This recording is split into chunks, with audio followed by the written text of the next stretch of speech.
Today's daf we're going to be learning is Nazir daf Taf. This week's learning is sponsored by Shalom and Tina Sanders Lamb to commemorate the 19th year side on Shabbat of Tina's mother, Peppy Sanders, Pesha Rivka Bach Gershon HaKohen Ubina. Wise and patient matriarch of our family, Mom was respected and beloved by all who knew her.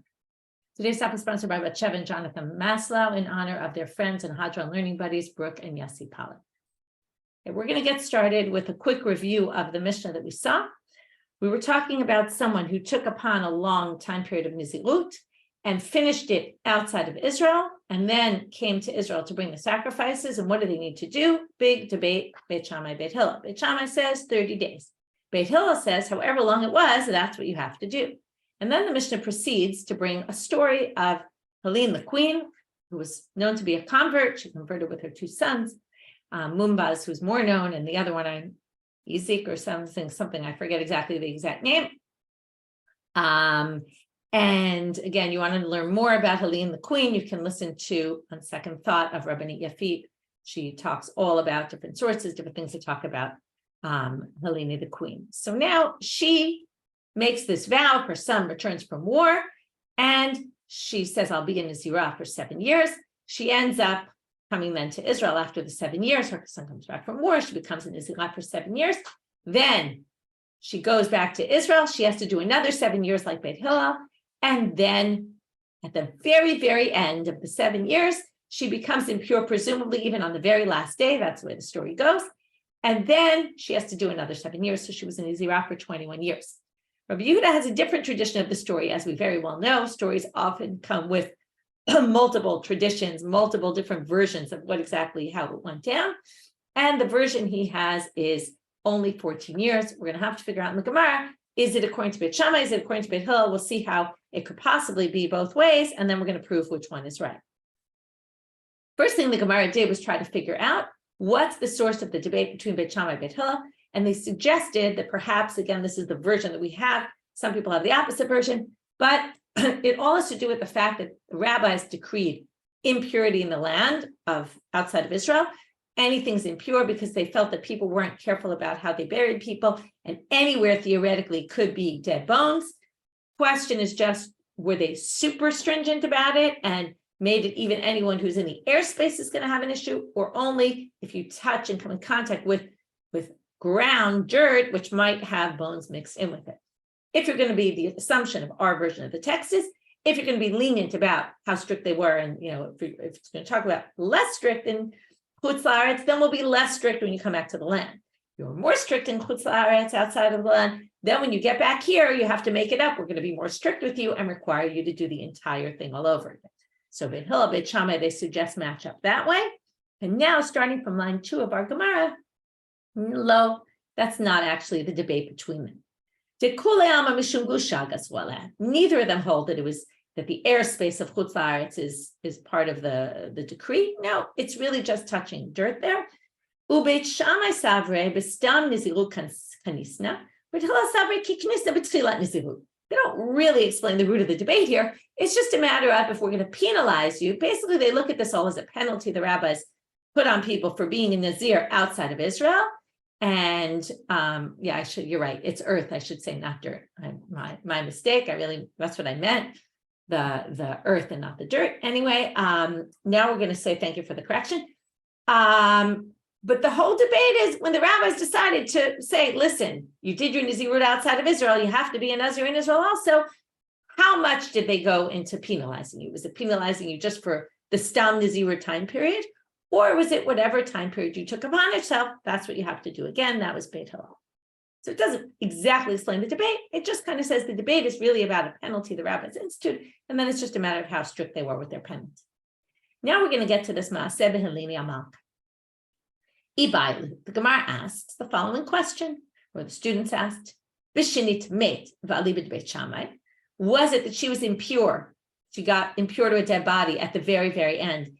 And like Beit Shamai, which we'll explain in a minute how this could be, Odilma b'shalonit mate, or maybe Rabbi Yehuda thinks she didn't become impure, but leave it to Beit Hillel. Now, this is a classic situation when you have different versions of a story. The question is, how different are they, and which details are different? So we have, again, Tanakama says Beit Hillel, and she became impure. So now the question is, was the story that she became impure? It's just she didn't hold like Beit Hillel, Or was the story that she held like Beit Hillel, but didn't become impure? Okay, so that's the question. Which detail was the one that Rabbi Yehuda had different? Because it's always, the assumption is there's a base story that some parts are similar. And, if you think about it, the base story is she was a Nazir for a really long time and she became impure at the very, and the assumption, by the way, as we're going to see, is that if we hold that she became impure like Beit Shamai, it would have had to have happened on the very last day. Okay, this is, again, take it or leave it. You could say, why? Why does that have to be? But the assumption is if Beit Hillel's if the version of the Tanna Kama was that she held like Beit Hillel and got impure on the very last day and ended up with these 21 full years, then the Beit Shamai, if it goes by Beit Shamai, that version of Rabbi Yehuda, if she really did become impure, it must have happened on the very last day. So now let's figure out how it could be.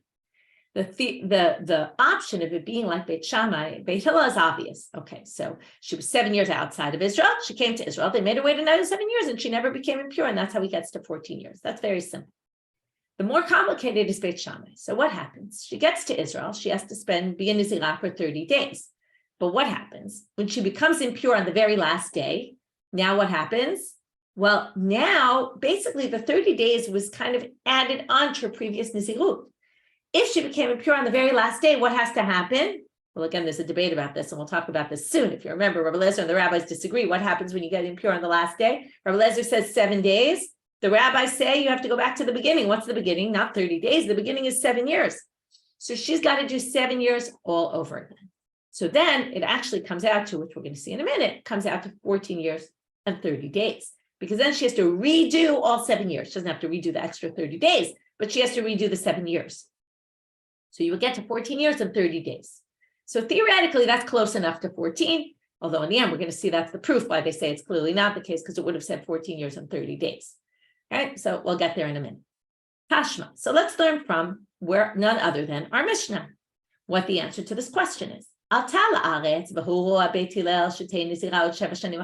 this isn't the important part. This is Tanna Kama, their quote. But then it continues to quote, right? So we're going to stop the quote for a minute. But in a second, they're going to quote the line that's important. If it's the case that if you think she became impure on day 30 and then had to wait another 7 years, the words don't make sense. The words of the Mishna say, Rabbi Yehuda Omer lo hayta nazira ela yudalet shana. She was only nazira for 14, not 21 years. To which it should have said, yudalet shana u'shloshim yomi ba'alei. It should have said 14 years and 30 days. Now, again, one could claim they just meant 14 as opposed to 21, and they just weren't mentioning those 30 days. But they seem pretty convinced that it should have said that if that's really what they meant. And again, the simple reading really is that she didn't become impure, right? But again, this just goes back to how we tell stories and what, right? It seems like a pretty basic detail of the story. Was she impure or not? And theoretically, it got passed down that she was impure according to version 1. We might assume that she was also impure according to version 2, just the count ended up different. But in the end, they reject that option. Next, Tanya Nami Hachi. There's also a braita to support this. Why? Because now we're going to have a much better proof.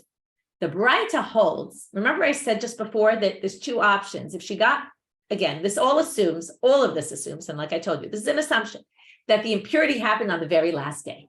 Okay, because that's the story. Okay, that's, again, assuming that they both agree that she got impure and they're just differing about Beit Shamai, Beit Hillel, the assumption is they both agree that she got impure on the last day. Now, it doesn't exactly say the last day in Tanna Kama, but the assumption was it sounds like she was at the very, very end and she became impure. Of course, it makes for a better story this way. Anyway, she now gets to the very last day. If you hold like Rabbi Eliezer, then she only has to wait another 7 days, and then it would be 7 years and 60 days. If she holds like Tanna Kama there, the rabbis, then it would be 14 years and 30 days, because then at day 30, she became impure. She'd have to wait another 7 full years. So the Gemara is going to now prove that Rabbi Yehuda himself holds like Rabbi Eliezer, that it would only be 7 days. So if she became impure, it would only be 30 days. She became impure, I might have said 30. I hope I didn't say the wrong thing, but it would be 30 days according to Rabbi Eliezer. So, Tanya Nami Hachi, Rabbi Yehuda Omer Mishum Rabbi Eliezer, Tamar Krat, Zot Torah Nazir. Remember this pasuk? This is the Torah of the Nazir on the day B'Yom Milot, on the day he completes his Nazirut. The Torah darshaned here, HaTorah, or the rabbis darshaned HaTorah Amra, They kind of, you read the pasuk in reverse. If you became impure on the last day, what's this Torah Nazir? Telo Torah Nazir. Give him just one basic period of Nazirut. So that means that Rabbi Yehuda holds like Rabbi Eliezer, because he says it explicitly. Rabbi Yehuda says in the name of Rabbi Eliezer, by the way, just because he says something in his name doesn't mean he agrees with him. We've seen that before sometimes where they say, oh no, he says that in his name, but he doesn't actually hold that way. But the Gemara assumes here, if he says this, he must hold this way. In which case it would have been, again, she waits the 7, she did the 7 outside of Israel. Then she comes to Israel, she has to do 30 days according to Beit Shamai. She becomes impure on the very last day. Oh, she only needs another 30 days. That would be 7 years and 60 days, and it wouldn't be 14 years at all, right? And not 14 and 30, or not any 14, in which case it seems pretty clear that Rabbi Yehuda must have held that she went like Beit Hillel and not like Beit Shamai, and that she actually never became impure. So his version of the story just doesn't include the impurity, and that's how we got very simply to 14 years. New Mishna. So what we did in this section was we saw the machloket Beit Shamai Beit Hillel. We had an example of someone who this actually happened to, and we saw how Beit Hillel said that she has to do, again, whether it was 14 or 21 years is a debate whether she became impure, but the fact is they did exactly what they said. Interesting, this woman was a convert, right, and ended up having to be also in Nazirah for 21 years of her life, or maybe only 14. She obviously, it was quite not the simplest path for her. And then we had, again, what was the debate? Beit Shamai Beit Hillel, we suggested a gusha avira. We rejected that and said, no, it's really just a matter of how much the rabbis penalized you for doing your nizirut outside of Israel. And then we had this case, Helene the Queen, was she going, according to Rabbi Yehuda's version, was it that she became impure when Beit Shamai, and that was the difference between him, just the issue to hold like Beit Shamai Beit Hillel, or did he just think that she never became impure, but yet still held like Beit Hillel? And that was the conclusion based on both the language in our Mishna and the language of this braita. Okay, new Mishna. Mishayu, we're going to have another machloket Beit Shamai Beit Hillel, and from here we're going to see in the Mishna, in the Gemara, that there was a different version of what the debate was in the time of the Tanaim. So often with Beit Shamai Beit Hillel, because they're earlier in the time of the Tanaim, often later time period, later generations of the Tanaim had different versions of what exactly their debate was. So that's what we're going to see here. Misha yushte kite edim miidot oto. We're now on a different topic, okay, because we were at a machloket Beit Shamai Beit Hillel about Nazirut, so they quoted another Beit Shamai Beit Hillel machloket about Nazirut. Someone had 2 different groups of witnesses testifying against him. So let's say I took upon myself Nazirut, and now there's a debate in the courts based on between the different groups of witnesses about different groups of witnesses testifying about me about how many time periods of Nazirut I took upon myself. Now, there's a bunch of questions about this. First of all, what's my claim? Okay, where does my word fit into this? And the assumption is, most of the commentaries, that I either denied it, and I said, what are you talking about? I'm not a Nazirah, or I said, I don't know. Okay. I said, oh, I have no recollection. I just don't remember. Now, why this is going to court is interesting. Why does the court care? Right. So I guess, again, this is an indicator that the courts then got involved in this kind of thing. Because really, whether I'm a Nazirah or not, it's between me and God. Why is the court getting involved? Usually you would think the court gets involved between debates between people. We're having an issue with our land. I think it's mine. You think it's yours. We bring it to the court. The court rules what we call choshen mishpat, right? Things that go in the Shulchan Aruch in the section of choshen mishpat, all these legal things. But this is, whether I'm a Nazir or not, that's between me and God, but it seems like the court did intervene in this kind of case. And if witnesses came forward and said I'm a Nazirah, they could force me to be a Nazirah. So now I have 2 groups of witnesses. Elu mi'idim shenazar shtayim, ve'elu mi'idim shenazar chamesh. This is a sugya that could have come up in Sanhedrin, where it talks about the courts and what kind of testimony is considered valid testimony and what's considered invalid testimony. Now, why would it be invalid? Well, if 2 groups of way the law works, and if you get to the beginning of Masechet Makot, learn this. There's something called edim zomenim. Okay, and this comes up many times besides there, but that's the real place where it comes up, which is, how do you know when there's false testimony? So if 2 people come testify, and then 2 people come and say, hey, we were with you at this and this place at that and that time. There's no way you could have testified about that. They can knock them out. But if two people say, we saw so-and-so kill a person, and two people say, we saw someone else kill that person, or we know, we saw he didn't kill that person, well, that is called edut hakasha. That's contradictory testimony, and we throw it all out of court because we don't know who to believe. We don't have any sort of method upon figuring out who was lying. We have some, questions we could ask to see if we can catch them up in their lies. But if we can't, then we throw them out of court. So in this case, the question is going to be, is it contradictory testimony? One says, I took upon myself 2 time periods of Nizirut, and one says 5 periods of Nizirut. So now they all agree that I was at least in Nizirah twice, right? But since one says 2, one says 5, is that contradictory or not? And that's exactly the machloket Beit Shamai, Beit Hillel. Beit Shamai omrim nechleka ha'edut bein kanizirut. This is contradictory testimony. One says 2, one says 5. They don't say the same thing. We throw everybody out of court. Beit Hillel omrim yesh bechlal chamesh shtayim. She'ein Nazir shtayim. Beit Hillel says, what do you mean? 5 includes 2. In fact, you said 5 means you said 1, 2, 3, 4, and 5. I took upon myself 5 different time periods. They at least all agree that I took upon 2 time periods. It's the least common denominator. So I at least have to do 2. And this, by the way, comes up with Dine Mamono, with law, monetary law. If someone says, I owe you 100, and someone says, I owe you 200, we say, yesh bechlal matayim maneh. Within 200 is also 100. So also I would have to pay. Okay, so same thing here. Matnitin, so the Gemara goes off to say, our Mishna is deloki hai Tana, doesn't match the following Tana, because Ditan, Rabbi Shmuel ben Rabbi Yochanan ben Broka Omer, he has a different version of the machloket. Lo nechleku Beit Shamai uBeit Hillel al shtei kitei edim, achat omeret 2 v'achat omeret 5, sheyesh b'chal 5 2. Everybody agrees if there were 2 different groups of witnesses, and you have 2 witnesses saying 2, and 2 witnesses saying 5, you obviously have 2 witnesses, you have 2 groups of witnesses that all say 2. So of course, right, because again, 5 includes 2. So of course you're going to do 5. That's not you're going to do 2. That's not the question. The debate is al kat achat. The issue is, what if you don't even have 2 witnesses that say 2? You have one who says 2, achat omer 2, v'achat omer 5. You don't even have one full group of witnesses that agree on the details. That's when we have a debate. If you have a group of witnesses already that say 2, and the other ones who come say 5, and that includes 2, then of course you're going to go by that first group of witnesses that can be believed.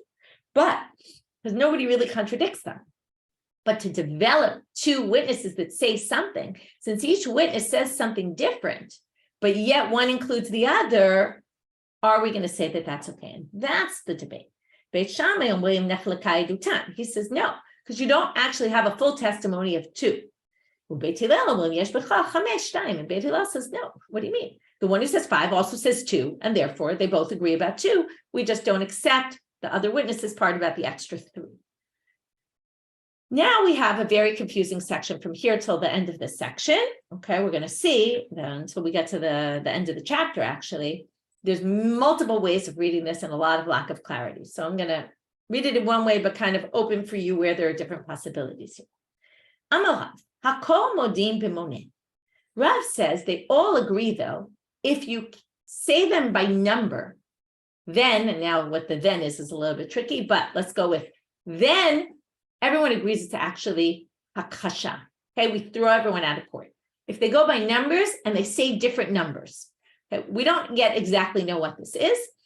Comes Rav Hama and he says, Amar le Rav Hama le Rav Chisda, Mike Amar. What is Rav saying? Now, there's 2 ways this could go. Either he's just explaining what Rav said, and he's going to suggest one possibility, reject it, and give us option 2, which is going to be the way we're going to understand Rav. Or another way, and then the Gemara is going to question that entirely, like in question Rav, basically. Or he's going to suggest 1, reject it, suggest 2, and say that's also problematic, and kind of leave it with we don't really know what Rav says. So there's different ways to read it. Either which way, there's going to be a question on Rav. It's just a matter of, is Rav Hama asking the question? And if he is asking the question, is he saying, this is what Rav says, and I have an issue with it? Or is he saying it can't even be Rav says that because it doesn't make any sense? And then we're kind of left with, we don't really know what Rav said. So it's a little bit confusing how to read it, but we'll start reading it and you'll see. Rav Hama says to Rav Chisda, what did he say? Ilema, if you want to say, he was talking about Echad Omer 5 v'lo 2 ve'Echad Omer 2 v'lo 5. We said when they count, they're very specific. One said, I know Michelle became a Nazirah 5 times and not 2. And the other one said, I know Michelle became a Nazirah 2 times and not 5. Well, that certainly can't be that Rav is telling us they all agree, because that's obvious they all agree. Because that is 100% contradictory testimony, because each one said the other's wrong. And therefore, there's no question, why would Rav even need to tell you this? Okay, the assumption is Rav is telling us something we couldn't have figured out. Ella, so now again, either this is what he's saying, Rav says, or even this is going to question. Ella echad omer achat ushtayim, ve'echad omer shalosh arba chamesh. Moneh means to count. So this seems to be what Rav is saying. Rav says, if you come forward and you say, Michelle took upon to be a Nazir 1, 2, and someone else came along and said, Michelle said she's going to be a Nazir 3, 4, and 5 times. So that is what they all agree, that again, what does Rav say? The assumption is that's contradictory, because you can't say yesh bichlal chamesh shtayim when you didn't mention 1 or 2, right? And now when you say 5, you didn't mention 2 either, but 5 includes 2. But when you specifically said 3, 4, and 5, you're excluding 1 and 2. Now, you're not really, and this is why it doesn't make so much sense and why the Gemara is going to reject this. So now comes the rejection, which again, either you can read it as, remember, he started with an ilema. If you're going to say this, can't be. And if you're going to say this, can't be. That's possible. The problem is the ilema usually ends with, you can't say this, it's process of elimination, and therefore it must be that. So the other reading is to say, he's saying, and therefore it must be that. And then it's just a question of who the author of this next line is. So moving now to Amud, the top of Amud, it says, halamali. But then why do we need this? So again, either this is Rav Hama himself saying, well, why do we need this? In other words, again, this is, and you'll see, he's going to say this doesn't make any sense. Or maybe after Rav Hama established that's what Rav was saying, the Gemara now rejects it. And the Gemara says we have a problem with this. Either which way, this is a problem on that understanding that that's what Rav meant. Hashta yesh lomar, and you have to get rid of the word Rav here. Again, there's different versions, so some have it, some don't have it. So take it or leave it, but let's read it without. Hashta yesh lomar chamir ta'amar, kilta lo amar. What do you mean that 3, 4, and 5 contradict 1 and 2? If they say, I became a Nazirah 3 times and 4 times and 5 times, the chamir ta'amar, in other words, they were saying I was more strict and I took it upon 5 times. What? Kilta lo amar, what? That doesn't include 2, which was the lenient. In other words, the one who said I took it upon 3, 4, and 5 times doesn't mean I also took it on 1 and 2 times. You can't get to 3, 4, and 5 without passing by 1 and 2. So even though the wording was different, that one said 1 and 2 and the other said 3, 4, and 5, this shouldn't be contradictory testimony. This should be obvious. In other words, if you hold that 5 includes 2, then 3, 4, and 5 also include 2, because if they're being stricter to me, saying I was stricter, obviously they're including, I did the basic 1 and 2. You can't get to 3, 4, and 5 without passing by 1 and 2. So you can see why it's a little tricky what exactly he's saying, because even the language is a little weird. The chamirta, kilta, there's clearly some structural problems with this whole text here that are unclear. And then Amre b'Maharava in Eretz Yisrael, they said ein hakasha b'moneh. It's not considered contradictory testimony when you count, meaning this case of 1, 2 versus 3, 4, and 5. It's not contradictory testimony because again, 3, 4, and 5 includes 1 and 2. And therefore, there's no contradictory testimony. So now let's just go back and try to get the structure. Again, it's very confusing and there's different possibilities. So that's why if you're left a little confused, don't feel bad. It's confusing. So one possible reading is Rav said moneh, and he really meant what Rav Hama thought he meant. And then Rav Hama comes to explain what did he mean? He meant 1, 2 versus 3, 4, and 5. He thinks for sure that's contradictory. Comes either the Gemara or Rav Hama and said that's not contradictory because really 3, 4, and 5 includes 1 and 2 as well. And in Israel, they support that rejection basically. And basically we end up with saying Rav doesn't make so much sense, okay? It could be that Rav had a different explanation and that wasn't what Rav meant by moneh, but we don't really know. The Gemara doesn't tell us that. So we're missing some important information, which is what really Rav himself held. Did he really hold this? Or is that what they thought he held? And then they contradicted, okay? And maybe Rav Hama thought Rav was right, and just the Gemara comes and rejects it later, and then supports their claim by the Rabbanit of Eretz Yisrael. There's many ways to read this. And with that, Hadran alach Mishamar, we finish Perek Mishamar, and we start Perek Mishamar. So a little bit strange, 2 prakim with the same name. This happens actually in a whole bunch of Masechtot. And the way they deal with it is they call it Misha Amar Kama, the first Misha Amar and Misha Amar Batra. So we're now starting the parak that's called Misha Amar Batra. The one before it was Misha Amar Kama, because they both start with Misha Amar, and therefore they need to differentiate. So again, quick review of what we did. We did the Beit Shamai, Beit Hillel machloket about if you're outside of Israel and you have to redo your Nazirut in Israel, how much time does it have to be? We saw the case of Helene Malka, 2 different versions of her story, and we in the end concluded that she held either which way, like Beit Hillel. It was just a matter of did she become impure at the very end or did she not? Then we had this Shnei Kitei Edim, 2 versus 2, one saying 2, one saying 5. When again, I deny or I say I don't know. Some people say if I was silent, then shtika hoda, and then I'm admitting, and then it would be 2. Some people say no, it could be that since I thought that contradictory testimony was contradictory, I was silent because I didn't think I needed to speak up. And then even if I was silent, it wouldn't necessarily mean that I was admitting to the truth. That's another whole interesting thing that comes up that I didn't mention before. Anyway, then we had the second version of the machloket about Rabbi Shmuel ben Asher, Rabbi Yochanan ben Brok, who said the case is only with 2 witnesses and not 2 groups of witnesses. It was 2 groups of witnesses. Then for sure we would make me do 2. It's just a matter, can we establish testimony in this way where they don't actually both agree on the exact same thing? Is it possible to establish testimony like that or not? And then Rav had this distinction. Many of the commentaries, by the way, say that Rav was talking according to Rabbi Yishmael's reading. Now, I'm not getting into all those details there, but they claim it's according to his reading where it's 2 witnesses. And then he said they all agree when it's 1, 2 versus 3, 4, 5, that for sure you would throw them out of court. However, we have this other explanation. No, it doesn't really seem to be that way. Really, 3, 4, and 5 is really also saying 1 and 2, and therefore it's not contradictory either, and you would require 2, or at least there would be a machloket about it possibly. Again, a little unclear whether they say everyone agrees or they're just talking according to Beit Hillel. So again, I know I've confused you a lot, but it's not me, it's the Gemara. So I'm just trying to give you the honest approach and not try to, wash over what is really unclear here. Right? Sometimes you have a sugya, it could be poor editing, right? There's sometimes some sugyas are less well edited. It's part of the reason why the Yerushalmi is much less clear, because there wasn't as good an editing job done on it, and therefore it's kind of, you're not clear where everything's going. In the Bavli, it's often pretty organized, but sometimes, it's either poor editing or maybe the manuscript, something got lost somewhere in the copying over. Could be any sort of reason why this came out a little bit unclear. Okay, new Mishnah, new chapter. Now we're going to have 6 cases in this Mishnah. And the main topic of this Mishnah is called hatpasa. If you remember hatpasa, it means where, talked about in a vow, where somebody takes on a neder, connecting it to something else which was vowed. So in this case, they're going to connect it to somebody who took upon Nazirut, and then say, me too, okay, and me. Misha amar hareini Nazir, v'shama chavero v'amar ve'ani, kulam Nazirim. Even though they don't say so, there's actually 3 people here. One person, I said, I'm a Nazirah, and then you heard and you said, and me. And then your friend who was standing next to you heard and said, and me. All of us are Nazirim. Now, there's one thing that's really not clear in this Mishnah, and maybe I'll read the next line and I'll tell you what's not clear. Hutar harishon hutu kulam. If I then go and I go to a chacham and I say, listen, I really never meant to be a Nazir, or I'm sorry, I regret, you do a petach, either which way, you get rid of the neder. You remember, when we do hatarat nedarim, it uproots it from the beginning. So now I'm not a Nazirah.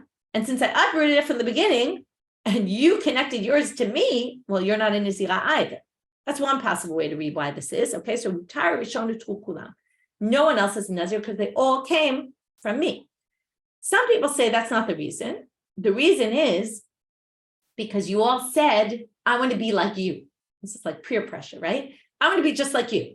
So if you change, right, it's like kind of, you think of high school kids, right? Oh, she's got this shirt. I want to wear that shirt. I want to dress just like that, or I want to, and then the girl changes her style. They're like, oh, I don't want that anymore. I want it to be like her. She's not wearing it anymore. I'm not going to wear it anymore.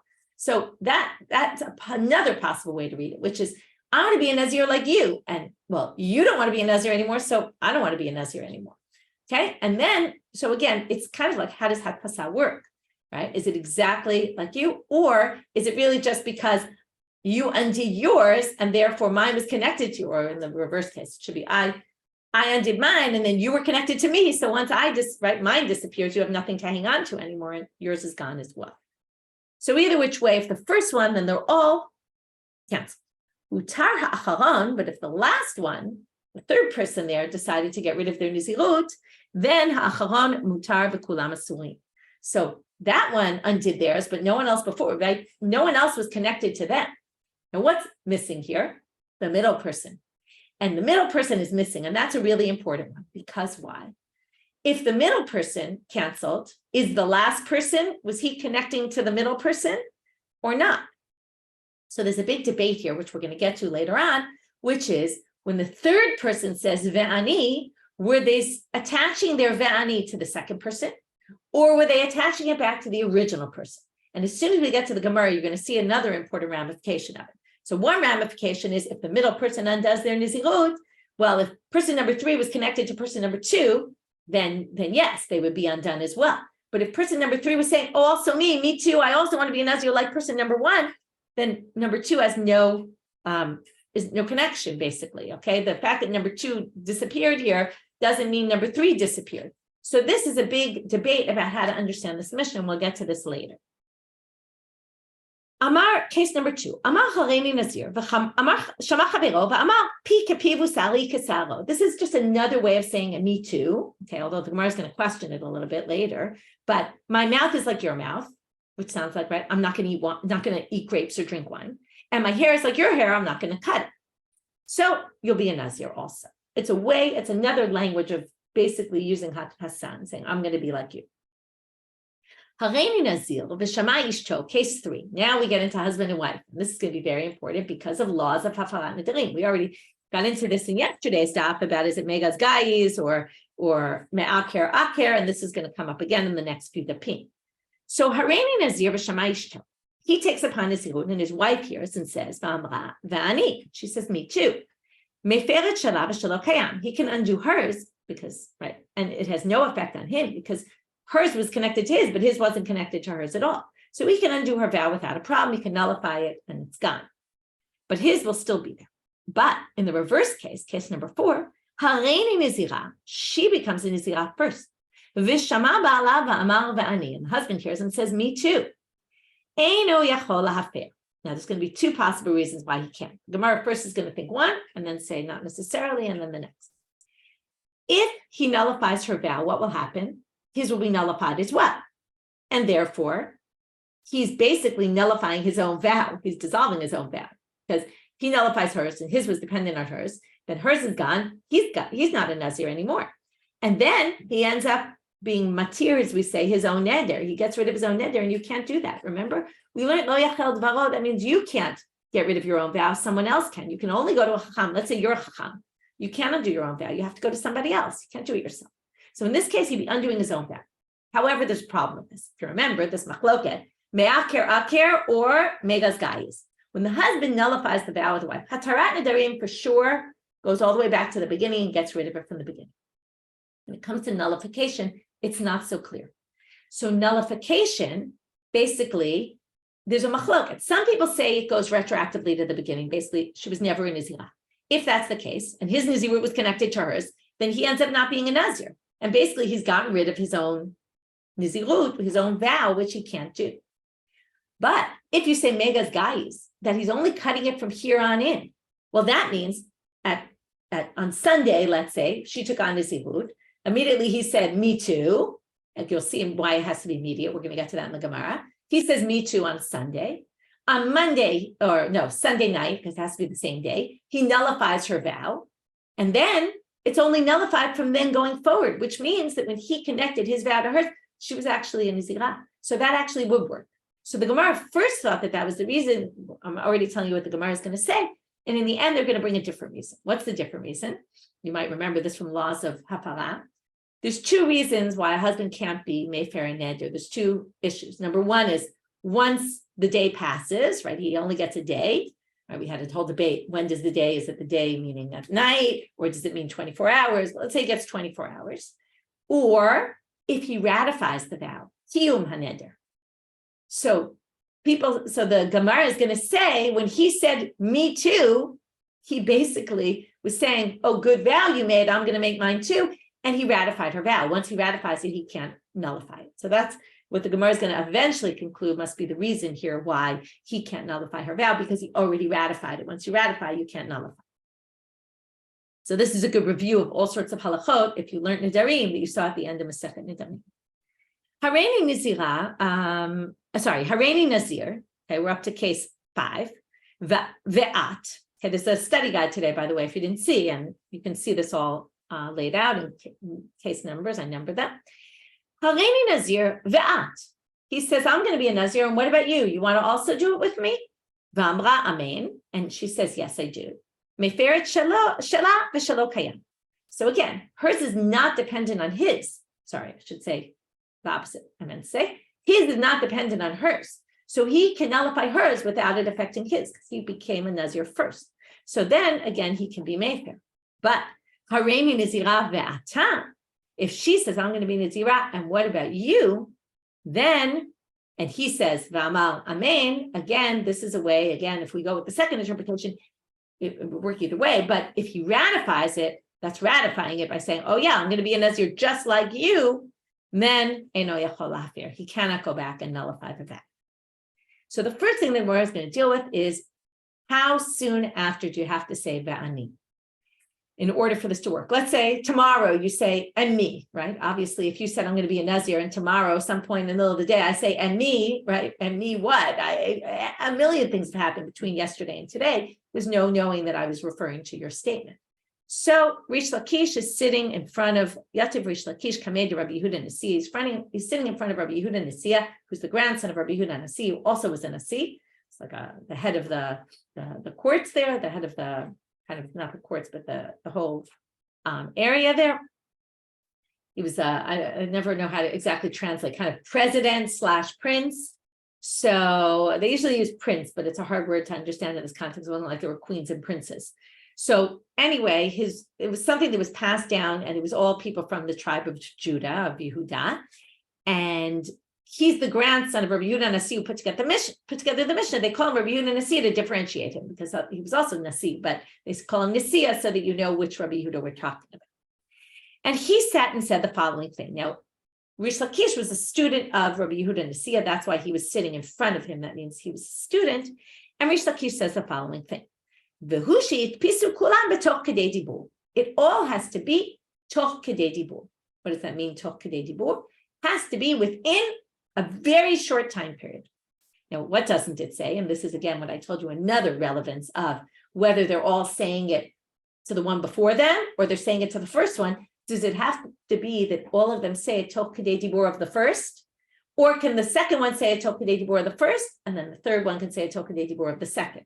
That's a big question that's going to come up.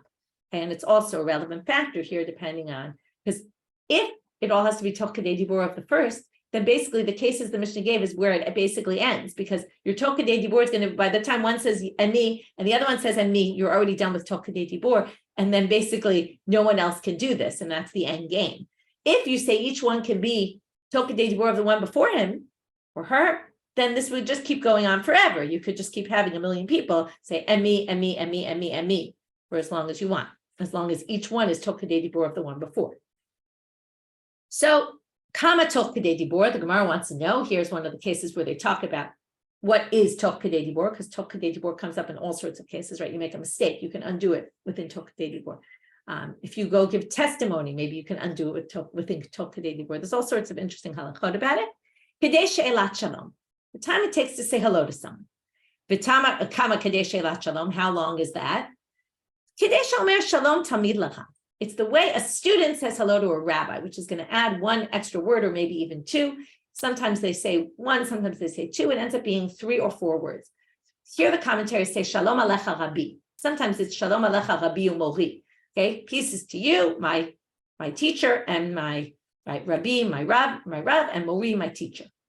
So here the commentaries say 3 words. Okay, which is why as soon as they say Hareni Nazir and one says Va'ani and then the other one says Va'ani, you're basically done. So to which Rabbi Yehuda Nesia, again, I'm going to end with a line that's not exactly clear what he wants to get at here, but he says, Chuv lo shabach ta'arav chalitamida.